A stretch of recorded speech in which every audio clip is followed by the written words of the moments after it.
Maring pinabulaanan ng Malacanang ang mga alegasyong pakawala ng Pangulo ang nagsampa ng impeachment complaint laban sa kanya. Ang reklamo tinawag ng isang mababatas na basura at mahina. Saksi, si Tina Panganiban Perez. Ang kauna-unahang impeachment complaint na inihain laban kay Pangulong Bongbong Marcos, basura kung ilarawan ni House Senior Deputy Minority Leader at Caloocan Representative Edgar Erice. Yung sinampa niya na impeachment complaint ay basura. 15 pages na walang mga ebidensya kundi mga news article. Wala ito sa forma at walang substance yung kanyang final na impeachment complaint. Kung ako ang boboto sa Committee on Justice, hindi ako magdadalawang isip na i-dismiss ito. Hindi tulad sa impeachment complaint na inihain noon laban kay Vice President Sara Duterte, ang reklamo laban sa Pangulo ay daraan sa pagdinig ng Justice Committee, alinsunod sa dati nang nailatag na rules on impeachment ng Kamara. Because this is filed by a private individual, endorsed by a House member. Sa ngayon, kailangan muna itong ipasa ng House Secretary General sa Office of the Speaker. Hinihingan pa namin ng kumpirmasyon ng SecGen kung nagawa na ito. Kasunod niyan, dapat aksyonan ng reklamo sa loob ng 10 session days. Pagkatapos ay saka lamang magkakaroon ng 3 araw ang plenaryo para i-transmit ito sa Justice Committee. Ang pag-refer ng reklamo sa komite ang hudyat ng pagsisimula ng 1-year bar rule. At kung madismiss ang reklamo sa komite, ligtas na mula sa iba pang impeachment complaint ang Pangulo sa loob ng 1 taon. Kaya si Erice, pinagdududahan ngayon ng abogadong naghain ng reklamo at ang nag-endorso nitong si Pusong Pinoy Party List Representative, Jet Nisay. Is identified with the Garcias who are known stalwarts of the of the NUP.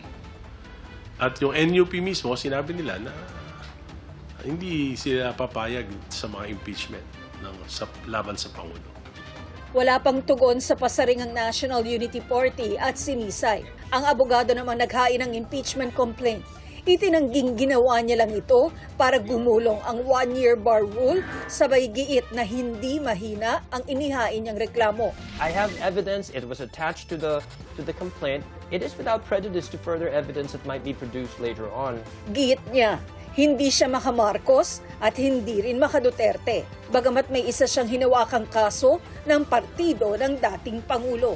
How could I be pro-Marcos when in May of 2022, I actually was one of the lawyers that filed a case before the Commission on Elections to have the Duterte bloc of PDP Laban declared as the legitimate PDP Laban. Ayon sa komite, hanggat wala pa silang hawak ay hindi pa gumugulong ang 1-year bar rule at maaari pang may ibang maghain ng mas matibay na impeachment complaint.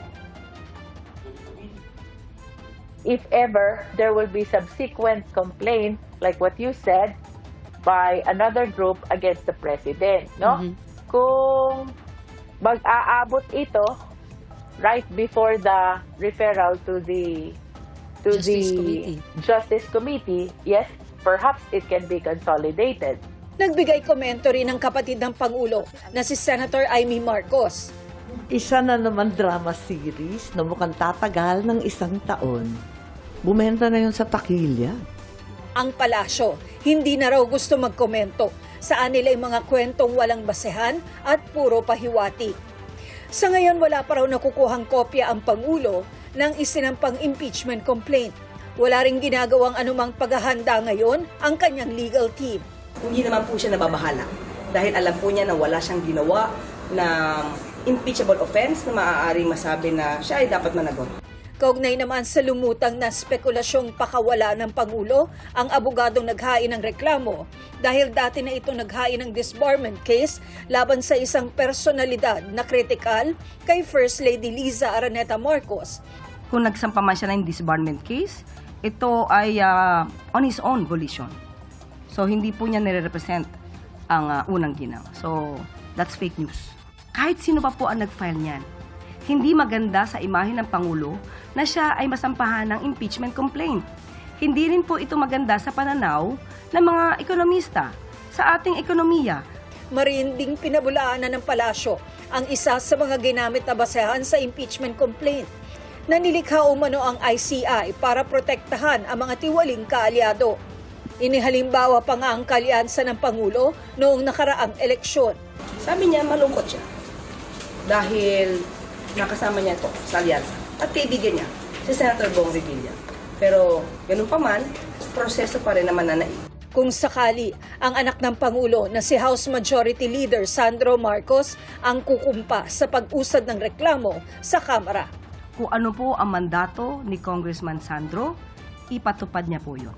Wala dapat siyang kinikilingan. Kahit ama niya po ang masasabing malalagay dito sa impeachment complaint. Para sa GMA Integrated News, ako si Tina Panganiban Perez, ang inyong saksi. Mga kapuso, maging una sa saksi. Mag-subscribe sa GMA Integrated News sa YouTube para sa iba't ibang balita.